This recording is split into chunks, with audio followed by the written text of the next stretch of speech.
What up, YouTubers? This is your girl Nick coming to you, giving you a different video today. So I had a appointment with my endocrinologist this week, and things are looking good. I have lost a total of 40 pounds.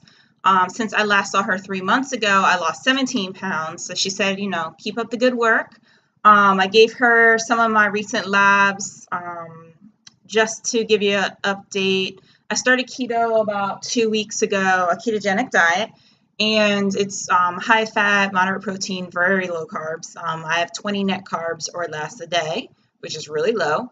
And I had a physical after being on keto for a week, and I noticed that my A1C, which tells me how well my blood sugars are controlled for the last 90 days, even after a week of keto, had already started going down. So it was 5.6 way back when, and then they put me on metformin for 3 months, and it went down to 5.2, which is good. They both were good numbers, but I didn't tolerate the metformin, so they took me off the metformin, and it went back up to 5.6. Now, 5.7 is a pre-diabetic level, so I was 0.1 away from being pre-diabetic.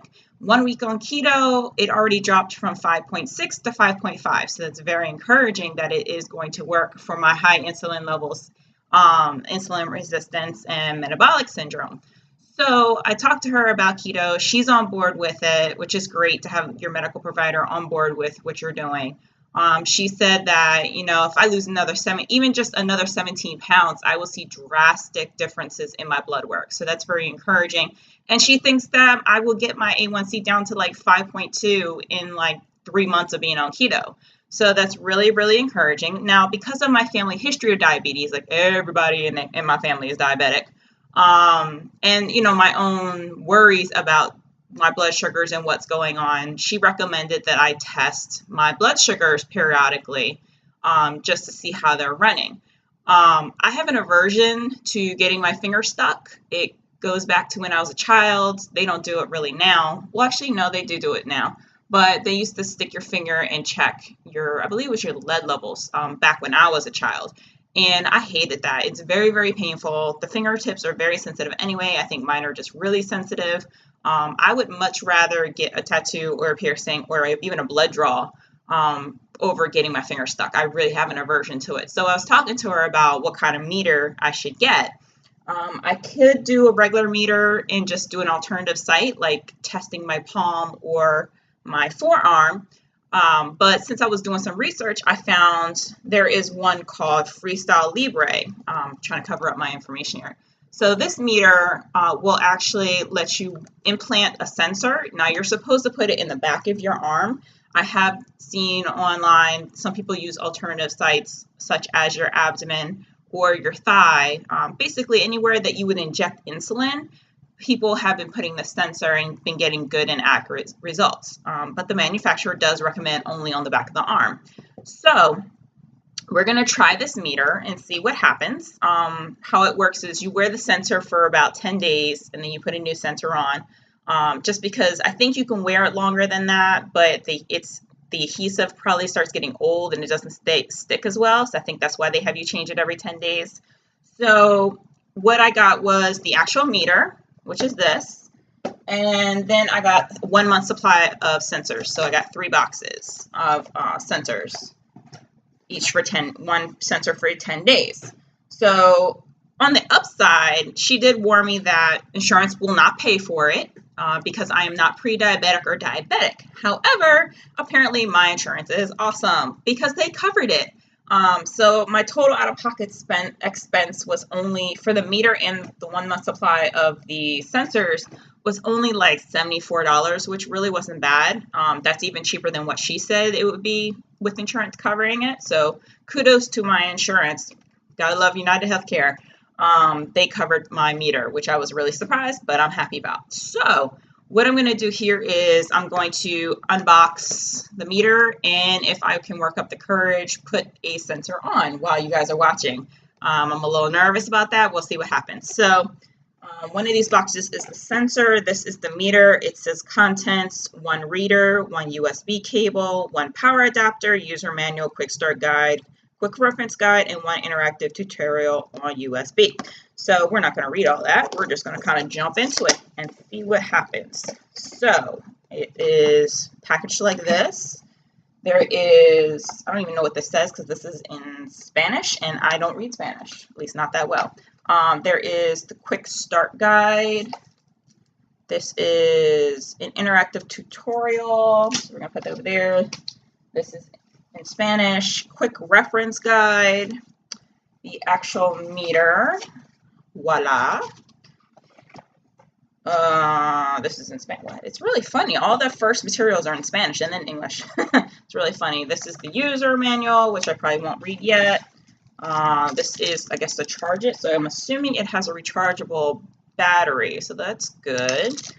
All right. So let's just jump right into the quick start guide. So assemble and apply sensor to the back of the arm. So let's see here. It says assemble and apply sensor to the back of your upper arm. Start new sensor with reader. Wait 12 hours for startup. That kind of sucks, but I already know about that. And then you can check your glucose whenever you want for up to 10 days. So let's start here. Looks like there's 9 steps. So it says select site on the back of the upper arm. So like back in this fatty tissue area, back in here. It says do not use other sites or these are not approved and may result in inaccurate readings. Again, I've seen online people have had plenty of success with their abdomen and their thighs. I'm going to go with what the recommended site is for right now. It must be in the sensor pack. I was like, I don't see an alcohol wipe. It does say avoid scars, moles, stretch marks. Do I have stretch marks? No, I don't have stretch marks. Lumps, insulin injection sites to prevent skin irritation, rotate sites between applications. So let's see, I'm going to open one of these sensors. Oh, I'm opening it the hard way. There's a little pull tab. All right, so let's see here. So this is the little applicator. This is the sensor. And alcohol wipes. All right, I'm a little nervous doing this, y'all. All right, so clean site with alcohol. Let's clean the site with alcohol. Let's see. It has you go like this to put the sensor on. So is that the back of my arm? Yeah, okay.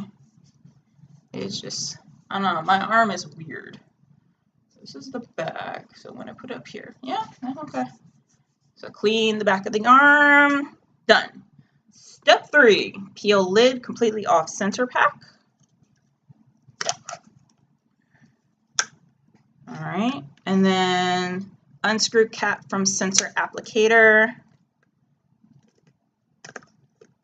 Okay.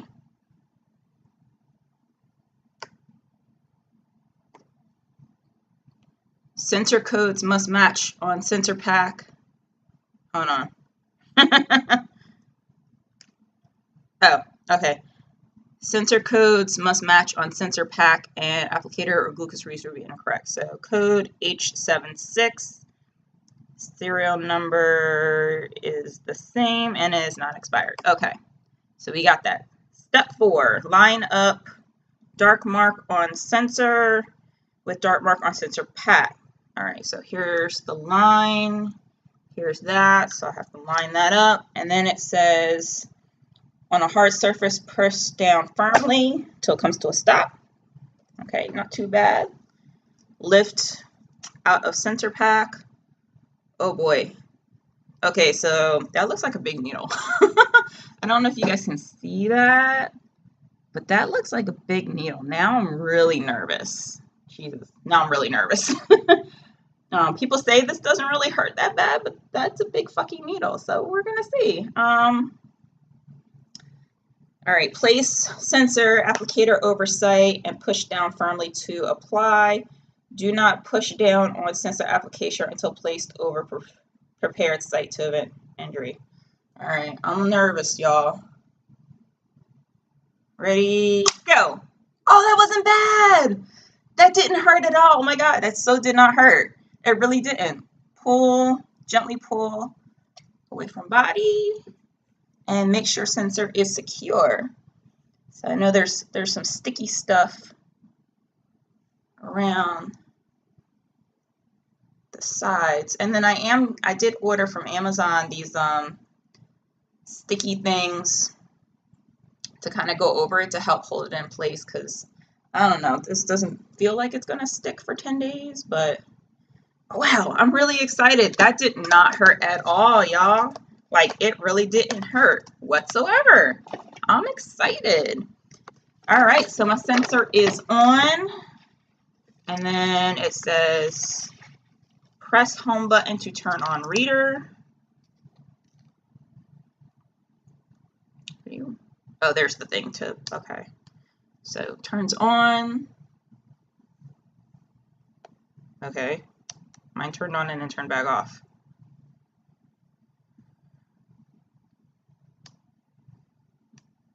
Okay, it's on.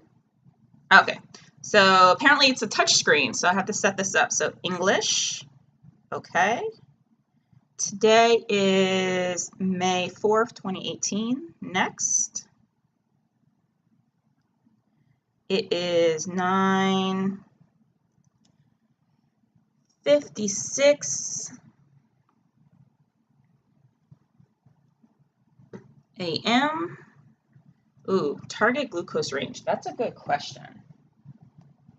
Well, I'm going to be doing this for fasting, so I'm going to say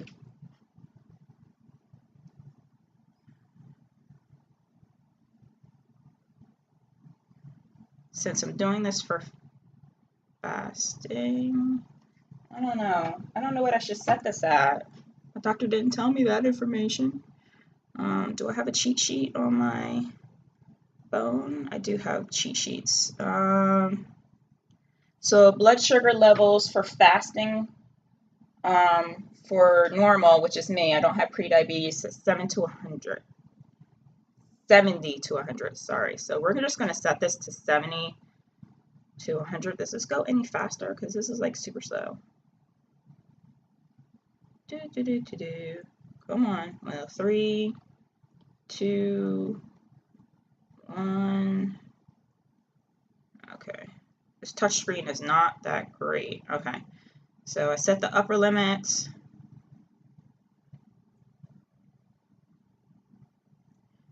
All right. Come on. Oh, come on. Am I going to have to do this like literally one by one?